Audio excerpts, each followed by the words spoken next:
ओम शांति। आज मीठे मीठे बाबा कहते हैं, मीठे बच्चे। हाँ जी बाबा, यह रुद्र ज्ञान यज्ञ स्वयं रुद्र भगवान ने रचा है। इसमें तुम अपना सब कुछ स्वाहा करो, क्योंकि अब घर चलना है। तो अब घर चलना है, अब घर चलना है, उससे पहले ये सब कुछ करना है, समेटा पूरा समेटना है। हम घर जाते हैं तो उससे पहले सारा घर जा रहे हैं, बेटी ससुराल जाती है तो पीहर से काम करके या फिर सबको परिवार को सबको छोड़ के आती है, भाई को, बहन को और माता पिता को, लौकिक वाले को। ऐसे ही हम भी यहाँ पे समझते हैं कि हम उस अवस्था में जाएंगे, उस शिव निराकार की जो बाबा हमको बात कर रहे हैं। तो बेहद की बात को जो बाबा कर रहे हैं उसमें है बिंदु निराकार रुद्र। अब बिंदु जो रुद्र है वह ज्ञान से हमको समझ में आता है कि स्वयं रुद्र भगवान ने रचा है। अब उस भगवान ने रचा है तो अब हम इसको समझते हैं कि भगवान जो भगवान है वह क्या है, एक भगवती है, एक प्रकृति है। और प्रकृति ये मानव जीवन का जो ये 5 तत्वों का पुतला है, ये भी प्रकृति से ही बना हुआ है। अब उसमें ये भगवान है तो भगवान 5 तत्व भी तो उसी में आ रहे हैं।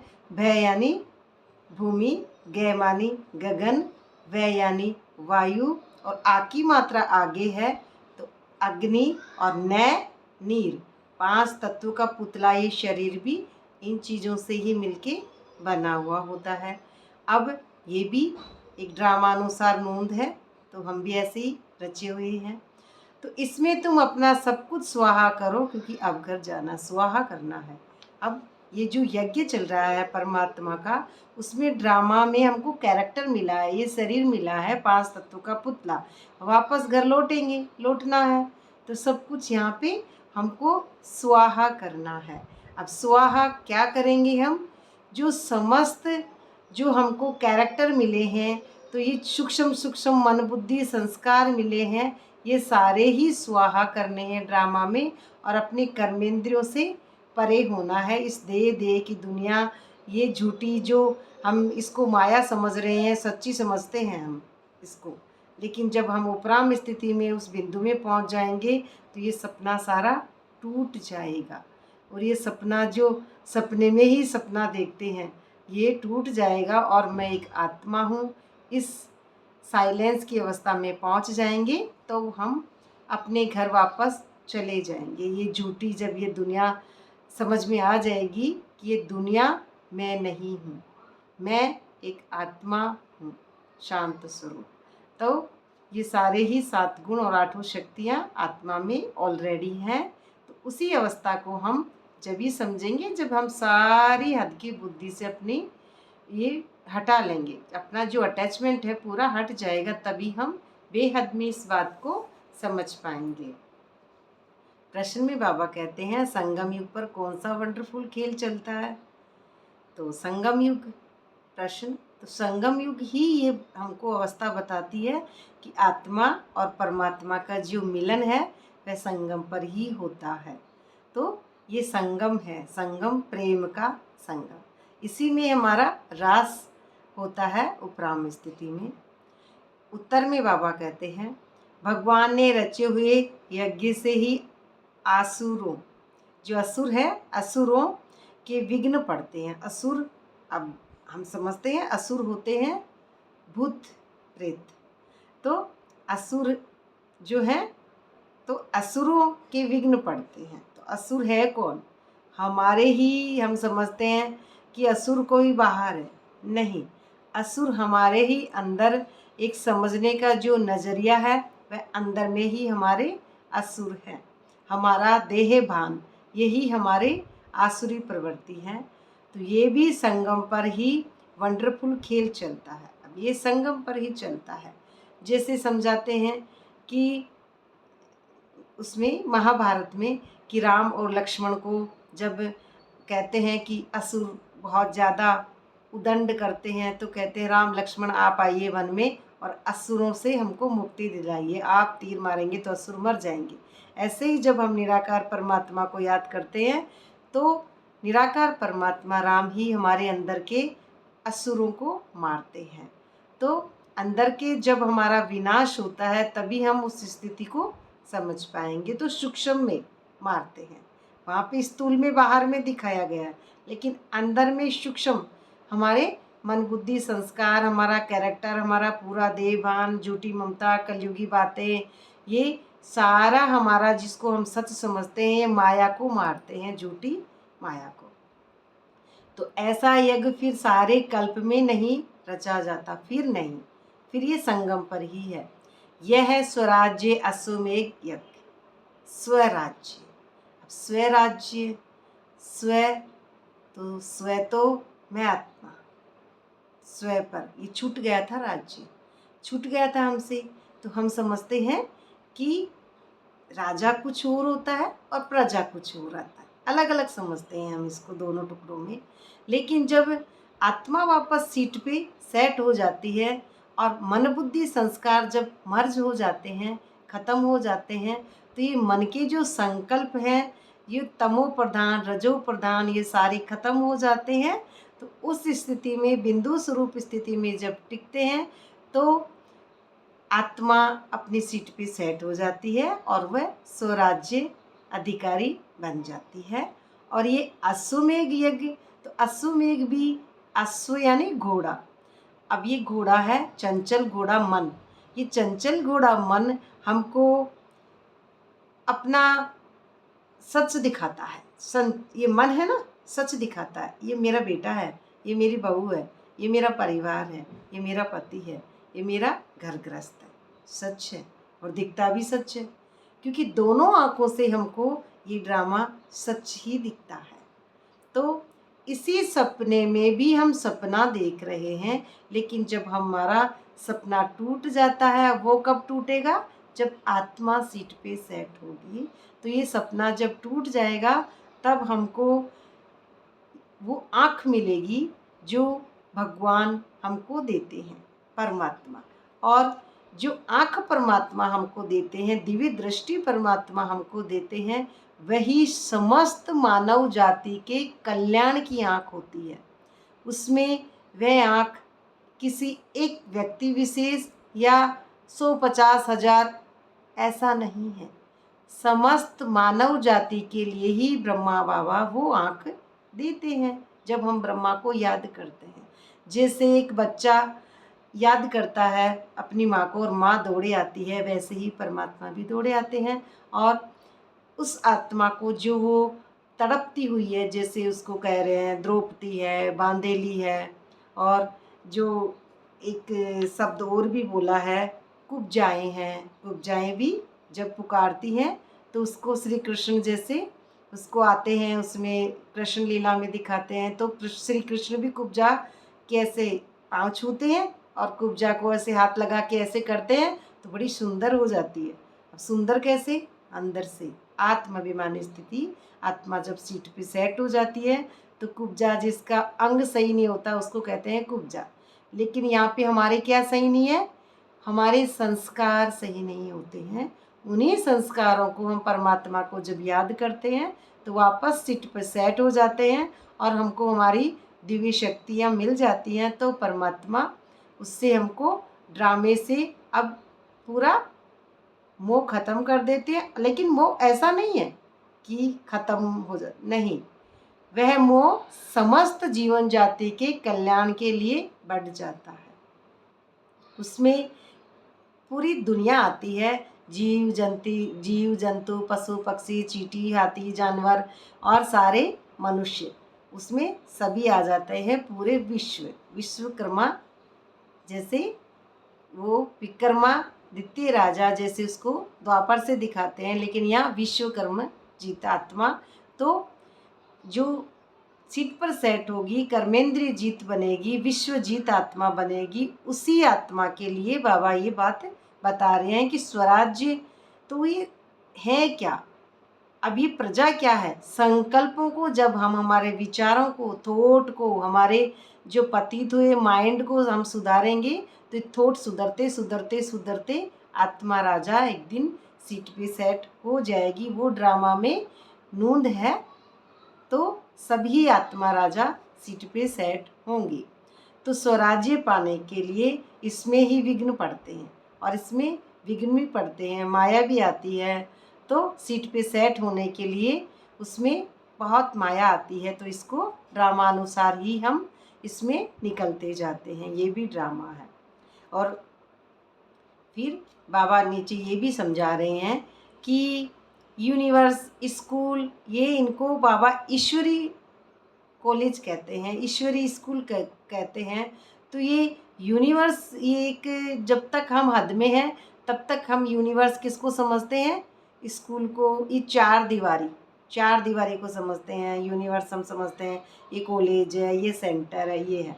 लेकिन जब चार दीवारी से परे, अंदर की दीवार, सबसे पहले तो अंदर की दीवार, देवान की दीवार, ये झूठी दुनिया, माया, झूठा ये देवान, सबसे परे जब दुनिया हो जाएगी तो निर्बंधन, बेहद में, हद में तो बंधन में ही रहेगा, निर्बंधन जब बेहद में हो जाएगा तो ये चार दीवार से परे हो जाएगी। तो ये सारी लेयर उतर जाएगी मन बुद्धि संस्कार की, और आत्मा अपने सीट पे सेट हो जाएगी। उसके बाद में कोई यूनिवर्स या कोई स्कूल हमारा वो हद का नहीं होता है, सारा बेहद ही है। उसी बेहद में ही वह समस्त मानव जीवन की सेवा होती है। और यही रुद्र, हमारा जो रुद्र है, यही एक शिव निराकार बाबा की बिंदु का जो ज्ञान हमको समझाते हैं। और इसी में ही बाबा हमको ये ऊंचे ऊंची पढ़ाई समझाते हैं, तो इस युग में समझाते हैं। तो संगम युग एक युग है जो एक टाइम पीरियड है हमारा आत्माओं का, तो टाइम पीरियड है। इसी में मैं आत्मा फर्स्ट पर्सन, एक उत्तम पुरुष अपने आप को जब समझती हूँ तो अपने आप पे सीट पे सेट होंगी। फिर वो अवस्था हमारी धीरे धीरे हम उसको मेंटेन करते हैं, तो उसी में हम वो विष्णु चतुर्भुज या बेफिक्र बादशाह, तो मैं आत्मा फर्स्ट पर्सन ही हूँ। तो ये एक ड्रामा में नूंद है, और इसी का ये न्यारा और प्यारा देखने का एक नज़रिया है यहाँ से। उसमें फिर बाबा ने आगे समझाया है कि बुद्धि से बाबा को याद करो। तो बुद्धि से याद करें तो ये, इसमें कोई तकलीफ की बात नहीं है। कहते हैं तकलीफ आ रही है उसमें, तो बुद्धि से याद करना है, इसमें तकलीफ नहीं है। तो ये बहुत साहूकार है, गरीब है, साधारण है, तो ये सब ये हमारा यज्ञ है, इसको रचा है बाबा ने। तो इसमें खान पान सामग्री सब चाहिए, यज्ञ में सब चाहिए। तो इसमें शरीर निर्वाह के लिए सब कुछ चाहिए। अब हम जब कर्तापन की भान में होते हैं तो हम समझते हैं शरीर निर्वाह के लिए खाना पीना सब कुछ चाहिए। लेकिन जब हम अकर्ता हो जाते हैं, कर्तापन की भान से परे हो जाते हैं, तब समझते हैं कि खाना पीना ये सब सिर्फ बीके के लिए ही परमात्मा ने ये सब खाना पीना या ये यज्ञ नहीं रचा है। ये यज्ञ सब है, उसमें बीके भी हैं और हर आत्मा है उसके अंदर। उस ड्रामा के अंदर सब मनुष्य जाति को कहते हैं चींटी को कण और हाथी को मण, वो किसने दिया है? उस ड्रामा ने ही दिया है। हमारा यहाँ पे कुछ भी नहीं है, जो कुछ है उस परमात्मा का ड्रामा अनुसार ही मिलता है। तो ये भोजन, शिव बाबा का यज्ञ, ये सारी बातें हम जब बैठ के समझते हैं, तो ये जब हमारी स्वाहा हम कर देंगे, हमारे विकार ही उसमें, कहते हैं ना विकारों को स्वा करना, काम क्रोध लोभ मोह अहंकार, विकार ही स्वाहा है। लेकिन विकारों के साथ साथ अपने आप ही सारी चीज़ें ही स्वाहा हो जाती है, कुछ भी नहीं बचता है हद का। तभी बेहद में ये सारी बातें जो समझ में आती हैं कि ये ज्ञान हर मानव जाति के लिए है। ये ज्ञान सिर्फ एक यही नहीं है कि हमने शरीर से समर्पित होना है, हमको शरीर से नहीं, अंदर से अपनी सूक्ष्म कर्मेंद्रियों से समर्पित होना है, हमारे सूक्ष्म मन बुद्धि संस्कार से समर्पित होना है। उसी बात में बाबा हमको समझा रहे हैं। और ये ज्ञान भी एक जो चक्कर बाबा बताते हैं ड्रामे का, तो ये बात है कि जब हम साइलेंस में जाएंगे तब ये पूरा ज्ञान भी खत्म हो जाएगा। इस बात में भी बाबा मूल स्थिति में हमको यही समझाते हैं कि सृष्टि का चक्र है, ये कंप्लीट साइकिल जब खत्म हो जाएगी वापस साइकिल सर्किल हमारा चलने लग जाएगा।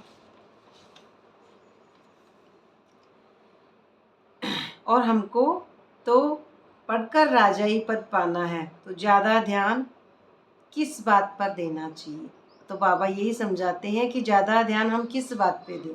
तो ये हम पढ़ाई भी पढ़ते हैं, स्कूल में भी पढ़ रहे हैं, कॉलेज में भी पढ़ रहे हैं, हम समझते हैं बाबा घर गृहस्थ का काम भी करना है, ये भी करना है। हाँ, बात सही है, लेकिन बाबा को बुद्धि से ही याद करना है। काम करते उठते बैठते जब याद करेंगे तो वास्तविक नेचर जब हमारा बन जाएगा, वास्तविक नेचर कि शरीर अलग और आत्मा उसमें बिल्कुल अलग है। तो आत्मा और शरीर का दोनों का पार्ट ही अलग अलग है। उसमें मैं आत्मा करता नहीं, शरीर करता है। मेरा कोई उसमें अलग से शरीर कुछ कर नहीं रहा है, ऑटोमेटिक हो रहा है। अब ये अलग होके ड्रामा को ऊपर से देखती है, ऊपर से देखती है। तो ये ऊपर से देखना ही साक्षी दृष्टा की सीट पर बैठकर उस ड्रामे को उपराम स्थिति से देखना, उसी को कहेंगे फरिश्ता स्वरूप स्थिति। और बाबा ये भी कहते हैं कि दुनिया को नया बनाना है, वो कैसे बनेंगी? हम पहले, अब जैसे दुनिया हम कहते हैं कि जैसे मोदी जी हैं और सफाई कर रहे हैं पूरी दुनिया की, नया बनाएंगे, नई सड़कें, नई लाइटें, नया, साइंस ऐसे कहते हैं ना, नया करेंगे। तो पहले अपने अंदर की सफाई करेंगे, हम अंदर की सफाई करेंगे तो हमको नई जो शक्ति मिलेगी, वो नई शक्ति ही इस दुनिया को नया बनाएगी। पहले स्वयं स्वयं पर राज्य करेंगे अपने मन बुद्धि संस्कार कर्मेंद्रियों से, उसके बाद ही हमारा राज्य होगा। तो पहले खुद मैं आत्मा अपना, हमारा मतलब हमारा यानी शरीर का नहीं है। तो मैं आत्मा, आत्मा अपनी सीट पे सेट होगी तो वो आत्मा राज्य करेगी, वो सूक्ष्म स्थिति राज्य करेगी। वो सूक्ष्म स्थिति राज्य करना, सबको एक समान दृष्टि से देखना, क्षमा क्षमा क्षमा का संकल्प चलना, सब बराबर एक स्थिति में भाई हैं। तो बराबर एक स्थिति, बराबर एक स्थिति माना उनका कैरेक्टर, उनका रोल, उनका पद पोजीशन कुछ नहीं देखना, सिर्फ बिंदु स्वरूप स्थिति ही देखना है। सबको एक समान प्यार उसमें रहता है, चाहे कोई कैसा भी है, सबके प्रति एक प्यार, क्योंकि कैसा उसको नहीं दिखता है, उसको सिर्फ प्रेम का सागर को प्रेम का सागर ही दिखता है। तो और ये भी बाबा कहते हैं कि शरीर पर भी भरोसा थोड़ी है, शरीर का कोई भरोसा थोड़ी है। जरा भी चांस गंवाना नहीं चाहिए, चांस नहीं गंवाना चाहिए। बड़ा अमूल्य संगम का समय है, किसकी तकदीर में नहीं है तो जरा भी बुद्धि में आता नहीं है। क्या नहीं आता है? कि मैं आत्मा हूँ। जिसकी तकदीर में नहीं है, भूल जाते हैं बच्चे बार बार कि मैं आत्मा हूँ। अच्छा, मीठी मीठी सिखला दे बच्चों प्रति माता पिता बाप दादा का याद प्यार, गुड मॉर्निंग, नमस्ते नमस्ते नमस्ते नमस्ते, शुक्रिया बाबा, ओम शांति। धारणा के लिए मुख्य सार में बाबा पहले पॉइंट में कहते हैं, सच्ची कमाई कर 21 जन्मों के लिए अपनी तकदीर बनानी है, अपनी तकदीर बनानी है। अपनी माना आत्मा की, आत्माभिमानी स्थिति।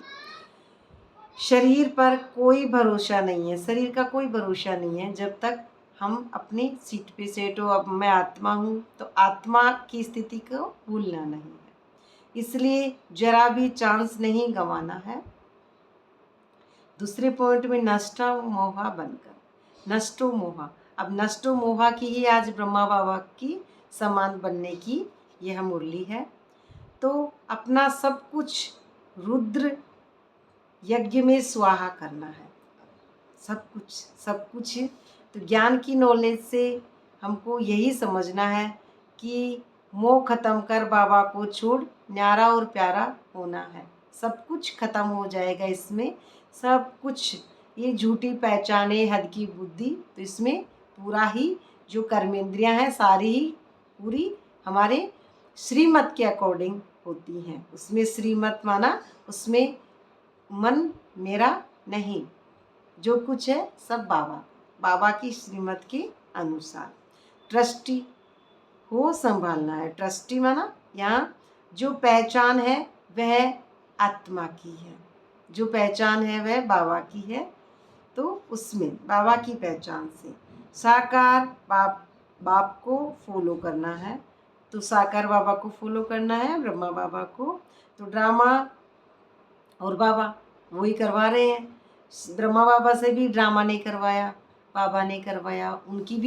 उन्होंने भी जानबूझ के कुछ नहीं किया। ऐसे ही हमसे भी ड्रामा ही करवाते हैं, जानबूझ के किसी को कुछ नहीं है। तो इसी स्थिति में हम यही समझते हैं, जो कुछ करवाता है ड्रामा और बाबा करवाता है। कि जैसे ब्रह्मा बाबा भी सूक्ष्ममयपन को परे होते हैं। हम समझते रहते हैं कि सूक्ष्म, कि ये ब्रह्मा बाबा ऐसे ऐसे करते थे, तो बाहर से एक्टिंग को समझते हैं हम, ब्रह्मा बाबा ने ये किया, ब्रह्मा नहीं।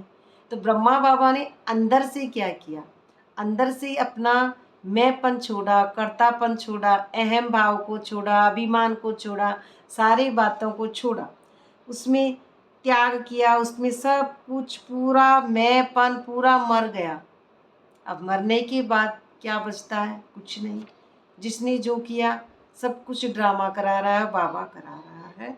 तो उसमें वह खुद नहीं रहता है, तो उसमें बाबा ही कराता है। क्योंकि खुद अकर्ता, अभोक्ता, अजन्मा, अशरीरी, उस अवस्था में सब कुछ बाबा कराता है। वरदान में बाबा कहते हैं, ईश्वरी नशे द्वारा पुरानी दुनिया को भूलने वाले सर्व प्राप्ति संपन्न भव। पुरानी दुनिया को भूलेंगे तभी सर्व प्राप्ति भव। ईश्वरी नशे द्वारा, ईश्वर के नशे बिना कुछ भी, ये दुनियावी नशे सारे फेल हैं। तो ईश्वर का नशा होगा तभी ये दुनियावी नशे, वो तो एक दारू नशा, वो तो एक स्थूल छोटी सी बात समझाने के लिए ही हमको इसमें बाबा बताते हैं। लेकिन जो एक बाप दूसरा न कोई, वो है हमारी स्मृति, वो है हमारी एक समर्थी, एक नॉलेज की जो आँख, उसी से हम समझते हैं कि निराकार जो हाईएस्ट स्थिति है परमात्मा की, वो हमको ईश्वर के नशे से ही मिलेगी। और ईश्वर का नशा है, अब उसमें उस नशे में यही नहीं है कि दारू छूट के भगवान याद आ गया, नहीं।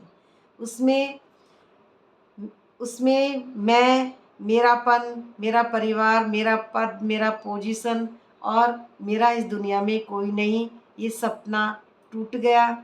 और जैसा सपना टूट गया, उसके अंदर एक सपना टूटता है तो सोचते हैं, अच्छा मैं इस पलंग पे ही हूँ, मैं तो समझ रही थी कहीं और हूँ, अच्छा हुआ ये सपना सच नहीं है। लेकिन ये दुनिया का सपना जब टूट जाता है, जब वो एक होता है कि एक नकली सांप है, उस नकली सांप को हम सब समझ रहे हैं, देखते ही असली सांप है, असली सांप है, ये सर्प है, असली है। ऐसे ही फिर हम उस नकली सर्प को दूसरे पे फेंकते हैं और वो समझता है असली है, वो भी डर जाता है। लेकिन हकीकत में ये दुनिया ही एक नकली सांप है। इस स्थिति में जब हम पहुंच जाते हैं, तब हम समझेंगे पूरी दुनिया ही नकली है। ये पूरा दुनिया एक ये वो है कि ये मुसाफिर खाना है, या आना और जाना है। तो यहाँ आना कहाँ है? आना, वापस आना है इस सीट पर। तो इस सीट पे जब वापस आ जाएंगे हम, कि जैसे हम बाहर में समझते हैं, हर व्यक्ति आता है घर से और अपने पाँव धोते हैं, बाहर में सेंटरों पर भी हम देखते हैं, चप्पल उतारेंगे, पैर धोएंगे। होना चाहिए, ये एक धारणा है कि कीटाणु जो हैं बाहर रह जाएं, और अच्छे वो जम्स जो रह गए, उसके बाद में हम घर आते हैं, हाथ धोएंगे, खाना खाएंगे साफ सफाई से। वो बाहर की साफ सफाई है। एक अंदर में जो कीटाणु है संकल्पों के, वो जब पूरे खत्म हो जाएंगे, जल जाएंगे, तब हमारा जो यज्ञ है वो खत्म होगा। उस यज्ञ में फिर वो कीटाणु जो खत्म होते होते संकल्प पूरे जो पतित पन के, उसी के बाद में आत्मा सीट पे सेट होगी और वहाँ से आत्मा अलग से ड्रामा देखेगी, तभी हम उस स्थिति में पहुँचेंगे और सर्व प्राप्ति संपन्न बनेंगे। स्लोगन में बाबा हमको समझाते हैं कि एक दो को कॉपी करने के बजाय बाप को कॉपी करो। एक दो को हम व्यक्तियों को कॉपी करते रहते हैं, ये भाई ऐसे करता है, ऐसे बनना है, ऐसे ऐसे मैं वाइट कपड़े पहन लूँ, मैं भी ऐसी बन जाऊँगी। नहीं, हमको किसी व्यक्ति विशेष की एक्टिंग नहीं करनी है, हमको बाप को कॉपी करना है कि हमको किसी का रोल कॉपी नहीं करना है, हमको सिर्फ उस सोल को कॉपी करना है और सोल बनना है। इसी स्थिति में हमारी बुद्धि रहे, बाहर से हम किसी की कॉपी ना करें। हमारा एक जो लक्ष्य है वही हमारा लक्ष्य है कि हम सिर्फ उस अर्जुन उस आँख को देखा और तीर मारा, वैसे ही अर्जुन भी अब यहाँ पे जो ज्ञान अर्जन कर रहा है उसका लक्ष्य भी है आँख। तो उसी में हमारी बुद्धि रहे कि हम निराकार स्मृति में ही टिकें। जो अव्यक्त इशारे हैं आज की, अव्यक्त इशारे में भी बाबा हमको अब यही समझा रहे हैं जून में कि हमारा जो आत्मिक स्मृति में रहने का अभ्यास है उसको हम अंतर्मुखता से ही समझें। तो अंतर्मुखी रहने वाले ही हर ज्ञान रत्न की गुह्यता में जा सकते हैं। अंदर अंदर अंदर, जो अंदर होगा वही अंदर को समझेगा, क्योंकि अंदर उसने 1000 गेट खटखटाए होंगे तभी उसका एक गेट खुलेगा। अंदर भी कोई ऐसा नहीं है एक बार बोला बाबा और गेट खुल गया, नहीं, उसमें भी तपस्या से ही ये हमारा जो गेट है स्वर्ग का वह खुलेगा। तो उसमें गुह्य ज्ञान भी हमको जब ही समझ में आएगा जब हम उस स्थिति पे पहुँचेंगे, और उस स्थिति में पहुँचेंगे तभी हम उसके नज़दीक जाएंगे परमात्मा की। और उसी में अंदर में हम उसमें हमको हमारा सब कुछ प्राप्त हो जाएगा। तो गुह्यता में जाएंगे, गुह्यता अंदर दिव्य रत्न अंदर ही है। तो ज्ञान की हर पॉइंट का राज क्या है तभी समझेंगे, और किस समय किस विधि से उसे कार्य में व सेवा में लगाना है, ये भी सारे ही हमको समझ में आएंगे। इस तरह से उस पर मनन करते उस राज के रस में चले जाओ, रस जो अंदर अमृत रस है उसमें चले जाओ, तो नशे की अनुभूति कर सकेंगे। जो नशा है हमारा, जो नारायणी नशा बाबा कहते हैं, उसका हम अनुभूति कर सकेंगे। और वही नशा जो मिलता जुलता हमको वरदान में बाबा ने बताया है। तो आज की मुरली पूरी हमारी जैसे एक ब्रह्मा बाबा के जो कैरेक्टर है उससे लेके इसको समझाया है। तो ब्रह्मा बाबा का जो हमको दिखता है कि तपस्या, तो ब्रह्मा बाबा की तपस्या शब्द ही ऐसा है कि तपने से ही हम शाह बादशाह बनते हैं। तपेंगे तभी हमको वो सीट मिलती है। तो तपना ये कोई बाहर वाला नहीं, अंदर वाला। हम ये समझते हैं कि भट्टी है, भट्टी में जा रहे हैं, सेवा करके आ गए। अब सेवा भट्टी के अंदर है, बाहर की सेवा सेवा नहीं है। भट्टी है हमारे अंदर की, जो हमारा देह भान है, हमारा ये जो पूरी दुनिया है उसको जलाने की भट्टी है। पूरी दुनिया जब हमारी जल जाएगी अंदर से, माया की ये मायावी नगरी जब जल जाएगी, मायावी नगरी जलेगी, तभी वह नई नगरी हमको मिलेगी स्वर्ग की, जो हमारी हमको सीट पर सेट करेगी। ये है हमारी आज मीठी बाबा की, साकार बाबा की मुरली। ओम शांति। बाबा का बहुत बहुत शुक्रिया।